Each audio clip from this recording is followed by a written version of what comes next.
இந்த வீடியோவை வழங்குவோர் கசக்கி கட்டு your laundry service washing and ironing cotton saree starching stain removal and dyeing and B-Roll Studios Private Limited. Hello Vaithiyan YouTube நேயர்கள் அனைவருக்கும் வணக்கம். வாழ்க வளமுடன். நம்ம இன்னைக்கு பார்க்க போறது தினமும் சாப்பிட வேண்டிய ஊட்டச்சத்து மிக்க உணவை பத்தி தான் நம்ம இந்த வீடியோல பார்க்க போறோம். தினமும் நம்ம தட்டுல இருக்கிற வேண்டிய உணவுகள் என்ன என்று எல்லாருக்கும் தெரியுமான்றது தெரியாது. கண்டிப்பா தெரியாதவங்க அதை தெரிஞ்சுக்கணும். உடல் ஆரோக்கியம் பெறவும் நோயின்றி நம்ம வாழவும் நமக்கு உணவு ரொம்ப உதவி புரியுது. ஏன்னா உணவு தான் மருந்து. சத்தான உணவுடன் உடற்பயிற்சி செய்தல் நாம் நோயற்ற வாழ்வை வாழ முடியும். சில உணவுகள் நம்ம அன்றாடம் எடுத்துக்கொள்வது ஆரோக்கியத்திற்கு ரொம்ப அவசியம். அவை என்ன உணவு என்று பார்க்கலாம். இவற்றை கட்டாயம் மறக்காமல் நம்ம தினமும் உணவுல சேர்த்துக்கணும்.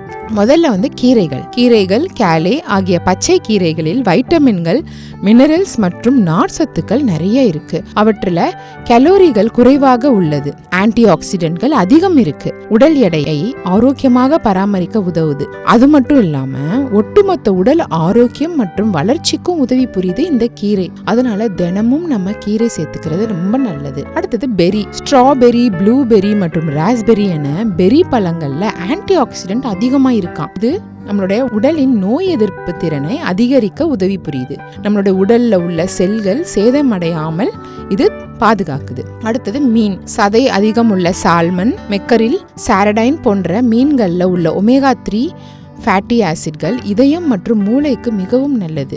இது நல்ல புரோட்டீன்ஸ் சத்தை நம்மளுக்கு கொடுக்குது. அதே மாதிரி நட்ஸ் மற்றும் சீட்ஸ், பாதாம், வால்நட், சியா விதை, ஃபிளக்ஸ் சீட்ஸ் விதை, இது எல்லாமே ஊட்டச்சத்துக்கள் நிறைய இருக்கு.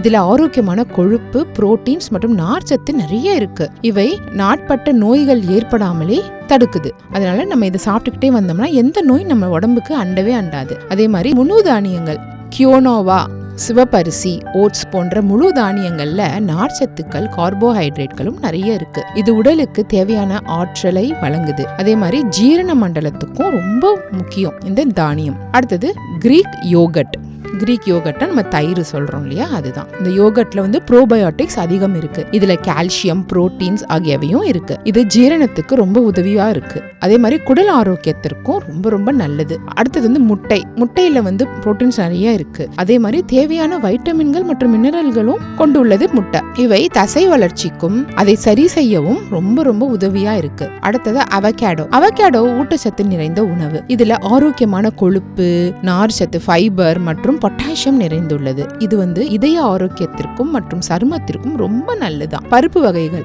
பீன்ஸ், கடலை, கொண்டை கடலை போன்றவற்றில் தாவரம் சார்ந்த புரோட்டீன்ஸ், நார்ச்சத்துக்கள், வைட்டமின்கள், மினரல்கள் நிறைய இருக்கு. இவை எடை மேலாண்மைக்கும் உதவியா புரியுது. அதாவது எடை மெயின்டைன் பண்றவங்களுக்கு இது ரொம்ப ரொம்ப நல்லது. அடுத்தது புரோக்கோலியில வைட்டமின்கள், நார்ச்சத்துக்கள் மற்றும் ஆன்டி ஆக்சிடென்ட்கள் நிறைய இருக்கு. இது நோய் எதிர்ப்பு சக்தியையும் அதிகரிச்சு முக்கியமா புற்றுநோயையும் தடுக்குதான். அடுத்தது தக்காளியில வைட்டமின் ஏ, சி, ஆன்டி ஆக்சிடென்ட்கள் நிறைஞ்சிருக்கு. இது நாட்பட்ட நோய்கள் வராமலும் காக்குது. அதே மாதிரி பூண்டில் உள்ள அலிசின், இதுல பல்வேறு ஆரோக்கிய நன்மைகள் நிறைஞ்சிருக்கு. இவை உடல் ரத்த அழுத்தத்தை குறைத்து, அதாவது பிபியை குறைச்சு நோய் எதிர்ப்பு சக்தியையும் அதிகரிக்குது. சிட்ரஸ் நிறைந்த பழங்கள், ஆரஞ்சு, திராட்சை, எலுமிச்சை போன்ற சிட்ரஸ் நிறைந்த பழங்கள் டெய்லி உணவுல சேர்த்துக்கும் பொழுது அது நம்மளோட உடல்ல நோய் எதிர்ப்பு சக்தியையும் அதிகரிக்குது. அடுத்தது இறைச்சி, ஆட்டு இறைச்சி, டோஃபுனா நம்ம அந்த பன்னீர் சொல்றோம் இல்லையா, அது கோழி இறைச்சி போன்றவற்றில் அதிக தரமான புரோட்டீன்ஸ் நிறைஞ்சிருக்கு. இவை தசை வளர்ச்சிக்கும் அது சரி செய்வதிலும் முக்கிய பங்கு வகிக்கிறது. அடுத்தது தண்ணீர். உடலை நீர் சத்துடன் வைத்திருக்க உதவுவது தண்ணீர் தான். நம்மளோட உடலை எப்பவுமே நீரோட்டத்தோடு வைத்திருக்க உதவும். உடல் நீர் சத்துடன் இருந்தாலே போதும், ஒட்டுமொத்த உடல் இயக்கமும் நன்றாகவே இருக்கும். அதனால தண்ணீர் ரொம்ப முக்கிய பங்கு அளிக்குது. எல்லாருமே எது சாப்பிட்டாலும் தண்ணியை குடிக்கிறத மறந்துடாதீங்க. இந்த வீடியோ உங்களுக்கு பிடிச்சிருந்ததுன்னா லைக் பண்ணுங்க, ஷேர் பண்ணுங்க. மறந்துடாம நம்ம வைத்தியன் யூடியூப் சேனலை சப்ஸ்கிரைப் பண்ணிடுங்க. அப்படியே அந்த பெல் ஐகானையும் கிளிக் பண்ணி வச்சுக்கிட்டீங்கன்னா நாங்கள் அனுப்புகிற ஒரு வீடியோவும் உங்களை சேரும்.